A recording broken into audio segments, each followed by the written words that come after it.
Praise the Lord, ஹல்லேலூயா. கிறிஸ்துவுக்குள் பிரியமானவர்களே, இந்த ஓய்வு நாளிலும் காலை வேளையில வந்தவங்க ஒவ்வொருவரையும் இயேசுவின் இணையற்ற நாமத்தினாலே அன்பின் வாழ்த்துக்கள். இந்த நாளிலும் ஈஸ்டர் நல்வாழ்த்துக்கள் எஸ்ஆர்எம் மூலமாக உங்களுக்கு தெரிவித்துக் கொள்கிறேன். என் தேவன் தாமே உயிரோடு இருக்கிறார். ஆமென், ஹல்லேலூயா. இதுவரைக்கும் ஆண்டவருடைய காரியங்கள் ஒன்றும் மாறுதலாய் மாறினதில்லை. நமக்காக கர்த்தராகிய இரட்சகர் இந்த உலகத்துக்கு வந்தார், மரித்தார், மூன்றாம் நாள்ல உயிரோடு கூட எழுந்து நின்று ஆண்டவர் தாமே சாட்சியாய் வாழ்ந்து கொண்டிருக்கிறார். அவை எல்லாவற்றுக்கும் சாட்சி நாமளாய் இருக்கிறோம். ஆமென், ஹல்லேலூயா. இந்த நாளிலும் கர்த்தர் நம்மை ஆசீர்வதிக்கும்படியாகவும் பிரசங்கத்தில் கர்த்தர் நம்மோடு பேசும்படியாகவும் எல்லா கண்களை மூடி நாம் ஜெபிப்போம். அன்பு தெய்வமே, இந்த அருமையான தருணத்துக்காக ஸ்தோத்திரம். அப்பா, எங்களோடு முகமுகமாய் நீர் பேச போகிற கிருபைக்காக ஸ்தோத்திரம். கர்த்தாவே, ஆவியானவரை எங்களுக்காகவே மரித்தீர், எங்களுக்காகவே உயிர் தெழுந்திருக்கிறீர். அதை ஆண்டவரை நினைவு கூறும் நன்னாளாக இந்த நாளை நீர் வைத்த கிருபைக்காக ஸ்தோத்திரம். ஆண்டவரே, வந்த பிள்ளைகளை ஆண்டவரை ஆசீர்வதிங்க. எல்லா தடைகளையும் இயேசுவின் நாமத்தில் சபித்து கட்டுகிறேன். பரிசுத்த ஆவியானவர் எங்களை ஆளுகை செய்து வழி நடத்தும் ஆசீர்வதி. இயேசுவின் நாமத்தில் ஜெபிக்கிறோம் நல்ல பிதாவே. ஆமென், ஆமென், ஹல்லேலூயா. இயேசு நல்லவர். ஆமென். பாருங்க, 2000 ஆண்டுகளுக்கு முன்பதாக நான் பாவம் செய்வேன், நான் அக்கிரமத்தில் இருப்பேன்னு தெரிந்து கர்த்தர் சிலுவை சுமந்தார். ஆமென். நம்முடைய மீறுதலுக்காக, நம்முடைய பாவங்களுக்காக அவர் சிலுவையை சுமந்தார். சிலுவையில ரத்தம் சிந்தினார். சிலுவையில ரத்தம் சிந்தினது மாத்திரமல்ல, அந்த சிலுவையில மரணத்தை ஜெயமாக விழுங்கினார். ஆமென், ஹல்லேலூயா. சோ மூன்றாம் நாள் உயிரோடு கூட எழுந்து நின்று அநேகர்களுக்கு மத்தியில் சாட்சியாக வாழ்ந்து கொண்டிருக்கிறார். ஹல்லேலூயா. அந்த தேவன் இன்றளவும் நம் மத்தியிலே இருக்கிறார். இப்பொழுதும் வேத வசனத்துக்கு நேராக நாம் கடந்து செல்வோம். வேதத்தில் ஏராளமானவர்கள் இயேசுவானவர் உயிர் தெழுந்தார் என்று சொல்லுகிற அளவுக்கு அநேக வசனங்கள், வார்த்தைகள் நம்மோடு கூட சொல்லப்படுகிறது. வாங்க வாசிப்போம். யோபு 19ஆம் அதிகாரம் 25வது வசனத்தை வாசிப்போம். என் மீட்பர் உயிரோடு இருக்கிறார் என்றும் அவர் கடைசி நாளில் பூமியின் மேல் நிற்பார் என்றும் நான் அறிந்திருக்கிறேன். ஆமென், ஹல்லேலூயா. யோபு இவ்விதமாய் சொல்லுகிறார், என் மீட்பர் உயிரோடு இருக்கிறார். ஆமென். நம்முடைய மீட்பர் உயிரோடு இருக்கிறார். நம்மை ரட்சிக்கிற தேவன் நமக்கு நம்மதில் இருக்கிறவர் உயிரோடு இருக்கிறார். ஹல்லேலூயா. இந்த நாள் வரைக்கும் ஆண்டவர் உயிரோடு இருக்கிறார். இந்த வசனங்களை தீர்க்க தரிசனமாக ஆவில உணர்ந்தவராக தனக்குள்ள தேவன் பண்ணுகிற எல்லா ஆச்சரியத்தையும் பார்த்து யோபு இவ்விதமாய் சொல்லுகிறார், என் மீட்பர் உயிரோடு இருக்கிறார், நான் காண்பேன், நான் அறிவேன், எல்லாவற்றையும் சொல்லுகிறார். அடுத்த வார்த்தையில் நம்ம வாசிக்கிறோம் அவர் சொல்லுகிற வார்த்தையில, இந்த என் தோல் முதலானவை அழுகி போன பின்பு நான் என் மாம்சத்தில் இருந்து தேவனை பார்ப்பேன். ஆமென், ஹல்லேலூயா. எவ்வளவு கான்ஃபிடென்ட்டா, எல்லாமே அழிந்து போனாலும் என் தேவனை நான் பார்ப்பேன் என்று அந்த தேவனை குறித்து அவர் சாட்சியா இவ்விதமாய் ஆவியானவரால் அவர் உணர்த்தப்பட்டு இவ்விதமாய் பேசுகிறார். என் தேவன் உயிரோடு இருக்கிறார், அது எந்த மாற்றமும் இல்லை. என்னை நடத்துகிறவர் உயிரோடு இருக்கிறார், உங்களை நடத்துகிறவர் உயிரோடு இருக்கிறார் என்பதை இந்த நாளில் நாம் அறிந்திருக்க வேண்டும். ஆமென், ஹல்லேலூயா. நமக்கு எல்லாமே நல்லா தெரியும், தேவன் உயிரோடு இருக்கிறார், அவர் எல்லாவற்றையும் செய்கிறார் என்று. சில நேரங்களில் இந்த அறிதலே, நம்ம இந்த புரிதலே நம்ம விட்டுறோம். எதையாவது பிரச்சனை வரும்போதோ, குழப்பம் வரும்போதோ, சில விதமான பயங்கள் வரும்போதோ, திகில் வரும்போதோ நம்ம என்ன பண்றோம்னா, ஆண்டவரே நீங்க இருக்கீங்களா, எனக்கு பயமா இருக்கு, எனக்கு இந்த விஷயங்கள்லாம் ஒரு மாதிரி இருக்குன்னு நாம சுயமாய் சில விஷயங்களை நாம யோசிக்க ஆரம்பிச்சிடும். நமக்கு நல்லா தெரியும், ரட்சகர் நமக்காக சிலுவை சுமந்தார், மூன்றாம் நாள் அவர் உயிரோடு கூட எழுந்தார், நம்மை நடத்தினார் என்ற எல்லா அறிவும் புரிதலும் இருக்கிறது. அறிவும் புரிதலும் இருக்கிறவங்களுக்கு மத்தியில தான் ஒரு பயம் இருக்கிறது. பிரச்சனைகளை சந்திக்கும் போது ஒரு பயம் வருகிறது. ஹல்லேலூயா. நம்ம வாசிக்கிறோம் பாருங்க, நம்ம வாசிக்கிறோம் மத்தேயு 28ஆம் அதிகாரத்துல அவர் சொன்னபடியே உயிர் தெழுந்திருக்கிறார். எந்த பிரச்சனை இல்லை. முன்னாடி என்ன சொல்லி இருக்கிறார்னா, நான் உயிர் தெழுவேன் என்று அவர் வார்த்தை கொடுத்திருக்கிறார். மூன்றாம் நாள்ல நான் உயிர் தெழுவேன். மத்தேயு 28:6 வசனம் சொல்லுகிறது, வாசிப்போம். அவர் இங்கே இல்லை, தாம் சொன்னபடியே உயிர் தெழுந்தார், கர்த்தரை வைத்த இடத்தை வந்து பாருங்கள். ஆமென், ஹல்லேலூயா. அவர் தாம் சொன்னபடியே உயிர் தெழுந்து அந்த நாட்களிலும் ஜனங்களுக்கு மத்தியில் அவர் சாட்சியாய் இருந்திருக்கிறார். ஹல்லேலூயா. என் அன்பு பிள்ளைகளே, இந்த நாட்களில் நம்முடைய ரட்சகர் நம்மோடு வாழ்ந்திருக்கிற காலகட்டமாகட்டும், இந்த நிமிஷம் வரைக்கும் நம்மோடு தான் அவர் பயணிக்கிறார் என்பது நமக்கு நல்லா தெரியும். ஆனால் நாம் என்ன பண்ணுகிறோம் என்றால், அவர் உயிர் தெழுதலை, அந்த காரியங்களை பிரச்சனை நேரத்தில் விட்டுடுறோம். ஹல்லேலூயா. பாருங்க, மார்ட்டின் லூதரை பத்தி உங்களுக்கு நல்லா தெரியும். அவரை குறித்து நாம் தெரியும். அவர் வேதாகமத்தில் எல்லா காரியத்தையும் ப்ரொடெஸ்ட் பண்ணி அவர் ஒரு புது காரியமாக அந்த நாட்களில் உருவாக்கினார். பாரம்பரியமான எல்லா விதமான பழக்க வழக்கங்கள் இருந்தும், இந்த புதிய ஏற்பாட்டுடைய காரியத்திலும் இருந்தும் அவரை குறித்து தெரியாதவர்கள் யாரும் இருந்திருக்க மாட்டாங்க. உண்மையாகவே மார்ட்டின் லூதர் நிமித்தமாக ஒரு பெரிய புரட்சி ஏற்பட்டது. ஸோ அப்பேற்பட்ட ஒரு தேவ மனுஷன் என்ன ஆனார்னா, ஒரு நாள் பயங்கர சோகத்தோடு கூட வீட்டில் இருக்கிறார். அவர் ரொம்ப அந்த இருக்கிற நெருக்கடிகள், பிரச்சனைகள் எல்லாத்தையும் கண்டு சோர்ந்து போய் அவர் சோகமா இருக்கிறார். அப்பொழுது அவங்க மனைவி வந்து பாக்குறாங்க, என்ன இப்படி இருக்கிறாரு அப்படின்ட்டு, என்னன்னா அவர் சோகத்தை வந்து வெளிப்படுத்துறாரு. உடனே அந்த அம்மா போய் வீட்டுக்குள்ள போய் ஒரு பெரிய கருப்பு அங்கி எடுத்துட்டு ஃபுல்லா மாட்டிக்கிறாங்க. அந்த காலகட்டத்தில் மரித்து போன வீடு இருந்ததுன்னா, மரண செய்தி கேட்டாங்கன்னா, அப்போது கருப்பு ஆடைகளை அந்த நாட்கள்ல அணிந்து கொள்வாங்க. இந்த அம்மா அது எல்லாத்தையும் போட்டுக்கிட்டு போறாங்க. போயிட்டு அவர் முன்னாடி நிக்கிறாங்க. அப்ப ஒரு பதட்டத்தோட கேட்கிறாரு மார்ட்டின் லூதர், என்னம்மா பிளாக் கலர் ட்ரெஸ் வந்திருக்க, என்ன ஆச்சு, யாராவது மரிச்சிட்டாங்களா, யார் இறந்துனா அப்படின்னு ஒரு பதட்டத்தோட அவர் கேட்கிறாரு. அப்போ அந்த அம்மா சொல்லுகிறாங்க, இல்ல இயேசு கிறிஸ்து மரித்துட்டாரு அப்படின்னதுமே இவருக்கு செம்ம கோவம் வந்துருச்சு. யார் சொன்னது அப்படி, இயேசு உயிரோடு இருக்கிறார் அப்படின்னா, இல்ல அவர் மரித்துட்டாரு அப்படின்னா, இல்ல யார் அந்த வார்த்தையை சொன்னது, இல்லவே இல்ல இயேசு உயிரோடு இருக்கிறார், நான் தான் சாட்சி. அப்புறம் ஏன் இவ்வளவு சோகமா இருக்கிறீங்க, உங்க காரியம் உங்களுடைய காரணத்தை பார்த்தா உயிரோடு இருக்கிற ஒரு மரித்தோர் போலதானே தெரிகிறது என்று சொல்லி அந்த அம்மா சொல்லும் போதுதான் அவருடைய அறியாமை அவருக்கு புரிகிறது. அல்லேலூயா. நல்லா தெரியுது, இந்த மாதிரி தான் நம்மளும், அவருக்கு நல்லா தெரியுது.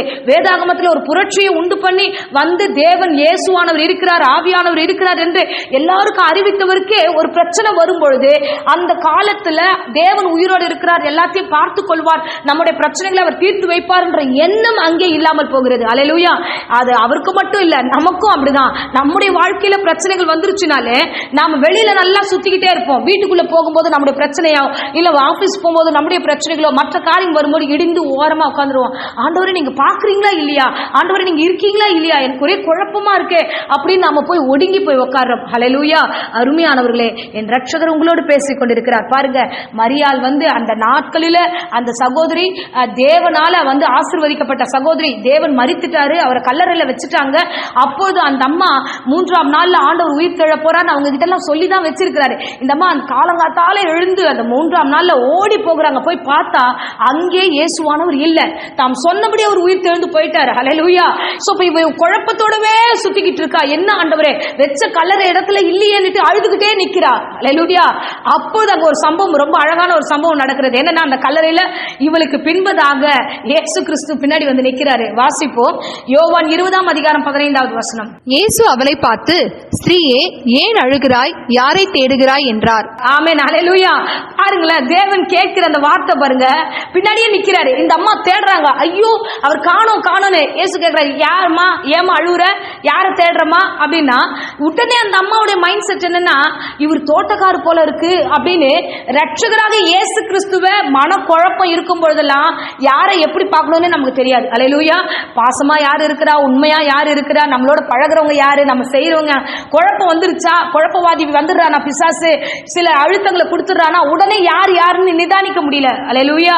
இவரை பார்த்த உடனே தோட்டக்காரர் நினைத்து என் ஆண்டவர் இங்க வச்சாங்க, அவங்களை காணோம் அப்படின்னு சொல்றா. அடுத்த வசனத்தை நம்ம வாசிக்கிறோம் பாருங்களேன். இயேசு அவளை நோக்கி மரியாளே என்றார். அவள் திரும்பி பார்த்து ரபூனி என்றாள்.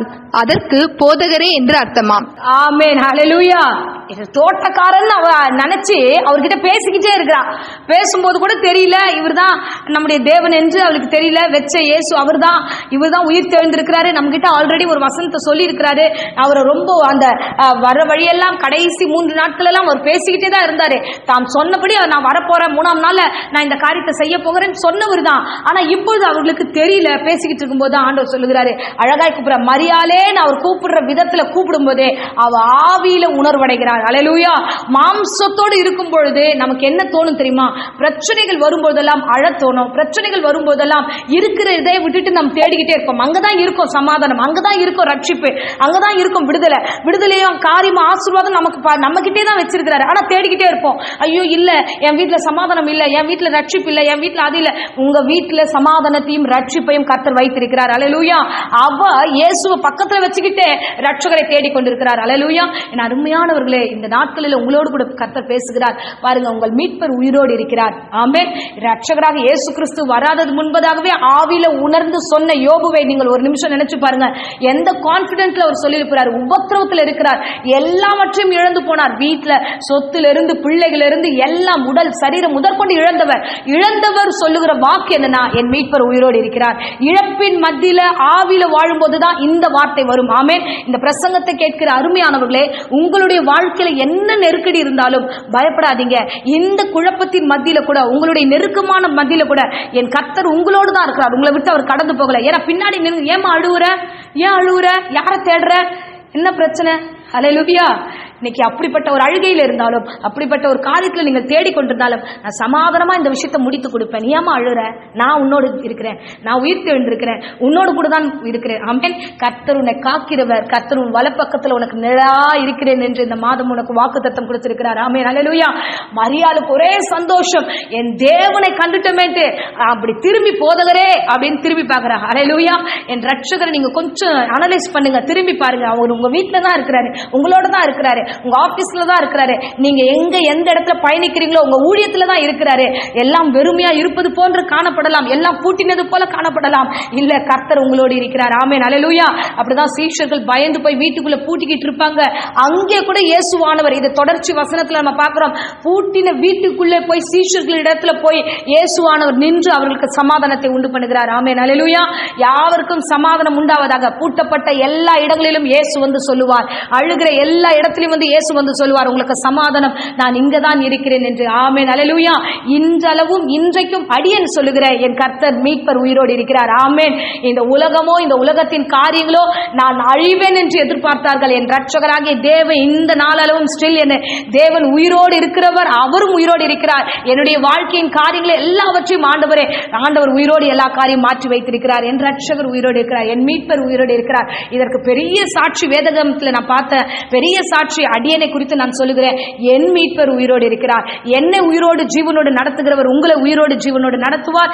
எதை குறிச்சும் கவலைப்படாதீங்க. இந்த ஈஸ்டர் நன்னாள்ல உங்க பிரச்சனைகள் எல்லாவற்றையும் தேவ சமூகத்தில் ஒப்பு கொடுத்துட்டு உயிரா இருக்கிறவரை நோக்கி ஜோம் பண்ணுங்க. உயிரா இருக்கிறவரை நோக்கி அழாதீங்க. ஏன் அழுகிறாய் என்று கர்த்தர் கேட்டார் இல்லையா? அதனால ஹாப்பியா இருங்க. என் தேவன் உங்களுடைய எல்லா காரியத்தையும் முடிப்பார். சமாதானத்தோடு இருங்கள். ஆமென். இப்போது உங்களுக்காக அடியேன் ஜெபிக்கிறேன். இருந்த இடங்களில் கண்களை மூடி நாம் ஜெபிப்போம். ஸ்தோத்திரம் ஆண்டவரே, பிதாவே, உம்மை ஸ்தோத்திரம் பண்ணுகிறோம். ஸ்தோத்திரம் ஸ்தோத்திரம் ஸ்தோத்திரம் ஆண்டவரே. அப்பா, இந்த காலை வேளையிலும் ஆண்டவரே அப்பா, யாரெல்லாம் பாரத்தோடு வேதனையோடு எங்களுடைய காரியம் இப்படியா இருக்கிறது என்று அழுகையோடு இருக்கிறார்களோ அந்த இடங்களிலே நீர் வீடுகளுக்குள்ளே கடந்து செல்லுகிற தேவனாகவே இருக்கிறீர் ஆண்டவரே. என் மீட்பர் நீர் உயிரோடு இருக்கிறீர் ஆண்டவரே.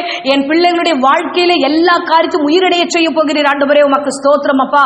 அப்பா, நன்றி ஆண்டவரே. நீர் சொன்னபடியே நீர் எப்படி உயிர் தெழுந்ததோ அதே மாதிரி என்னுடைய வாழ்க்கையிலும் என் பிள்ளைகளுடைய வாழ்க்கையிலும் ஆண்டவரே, இந்த பிரசங்கத்தை கேட்கிறவருடைய வாழ்க்கையிலும் எல்லா காரியத்தையும் ஆண்டவரே நீ நடத்தி கொண்டிருக்கிற கிருபைக்காக ஸ்தோத்திரம் ஆண்டவரே.